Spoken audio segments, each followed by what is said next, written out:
Excise തമിഴ്നാട്ടിലെ ഏർവാടിയിൽ നിന്നും മലയാളികൾ കടത്തിക്കൊണ്ടുവന്ന 176 കിലോ കഞ്ചാവ് പിടികൂടി.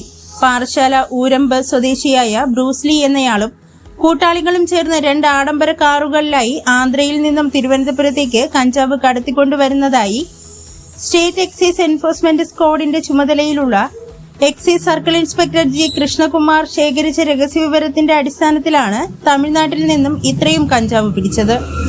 വണ്ടി നമ്പർ ഉൾപ്പെടെയുള്ള വിവരങ്ങൾ ലഭിച്ചതിനനുസരിച്ച് തമിഴ്നാട് നാംകുനേരി ടോൾ പ്ലാസയിൽ വെച്ച് TN 07 AS 8082 എന്ന നമ്പറുള്ള ഹോണ്ട സിറ്റി, TN 75V 0799 എന്ന നമ്പറുള്ള ഹോണ്ട ജാസ് എന്നീ വാഹനങ്ങൾ നിരീക്ഷിക്കുന്നതിനിടയിൽ എക്സൈസ് ഉദ്യോഗസ്ഥരെ തിരിച്ചറിഞ്ഞ ലഹരി കടത്തുകാർ വാഹനങ്ങൾ മെയിൻ റോഡിൽ നിന്നും വെട്ടിച്ച് ബൈ റോഡിലേക്ക് കയറ്റി ഓടിച്ച് രക്ഷപ്പെടാൻ ശ്രമിക്കുന്നതിനിടയിൽ ഹോണ്ട ജാസ് വാഹനത്തെയും ഡ്രൈവറായ ബ്രൂസ്ലിയെയും എക്സൈസ് പാർട്ടി തടഞ്ഞു പിടികൂടി.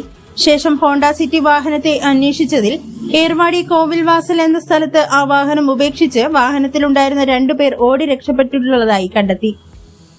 ഹോണ്ട സിറ്റി വാഹനത്തിന്റെ ഡിക്കിയിൽ നിന്നും 88 പാഴ്സലുകളിലായി 176 കിലോഗ്രാം കഞ്ചാവ് കണ്ടെടുത്തു.